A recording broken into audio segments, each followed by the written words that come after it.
Salam, 5-ci siniflər üçün böyük summativ qiymətləndirmə 2, yəni BSQ 2-nin ingilis dili sualları ilə tanış olaq və onların izahlarına baxaq. Birinci sualda invent sözünün düzgün definition istəyir. Invent sözü, yəni to invent, ixtira etmək deməkdir. B-də deyir ki, obyekt və ya hər hansı bir maşın. C-də deyir ki, başqaları ilə bərabər istifadə etmək. D-də ehtiyatla oxumaq. Amma A-da make something for the first time, ilk dəfə üçün nə isə hazırlamaq, etmək. Bu da ixtira etməyə uyğun gəlir. Yəni, ilk dəfə bir şey edirsən, ona görə A doğru cavabdır.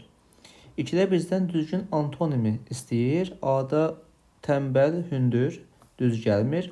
C-də mehriban, ağıllı, düz gəlmir. D-də yaxşı, əla, düz gəlmir. Bizə antonim lazım. B-də kasıb, varlı antonimdir. 3-də no çox deyir. Təhdədir, gördüyümüz kimi salimən isimdir. Təkdə ar olmur və no var deyə orada ikinci bir no olmaz. Ona görə sadəcə B doğru olur. 4-cü sualda now bilirik ki, indiki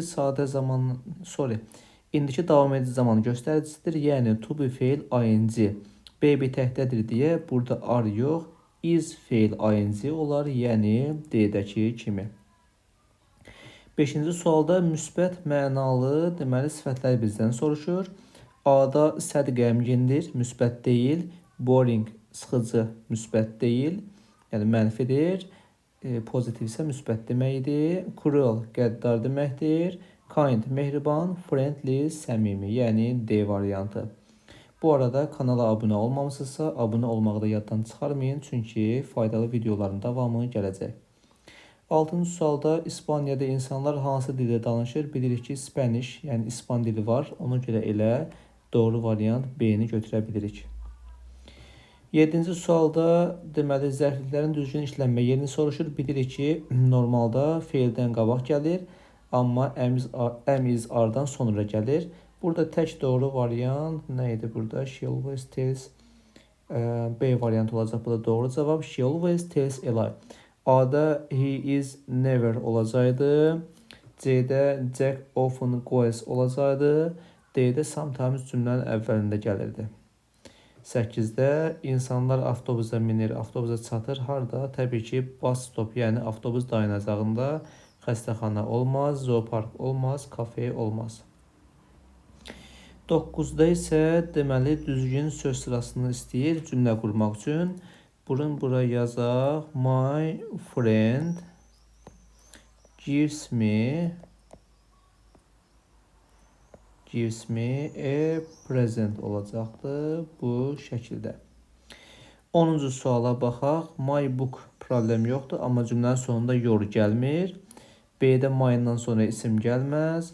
C-də I book demirik, amma D-də my book mənim kitabım, sənin kitabından, yəni səninkindən maraqlıdır deyəndə yours olar cümlə sonunda.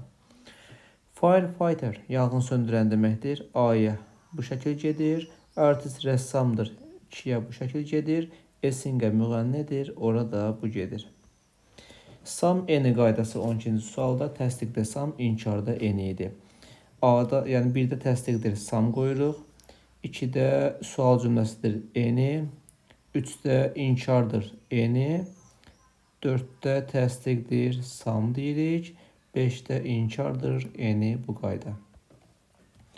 13-cü sualda sifətin düzgün dərəcəsi lazımdır. Gooder sözü yoxdur, better var onun yerinə. 2-də as arasında adi dərəcə olurdu, ona görə testi olur. 3-də ever deyilsə üstünlük dərəcəsidir, yəni the worst olar. 4-də very varsa adi dərəcə olmalıdır, yəni difficult. 5-də in the world deyilsə deməli üstünlükdür və the longest olur bu şəkildə. 14-cü sualda sayı düzgün yazmaq lazımdır. 186 olacaq burada. Bir daha deyirəm. 186 olar. Burada isə 12,025. Bir daha deyirəm. 12,025 yəni 25 olacaq. 12.025. 15-də mətnə əsasən düzgün cavablar lazım olacaq. Mətn nə haqqındadır? Professions olacaq burada cavab.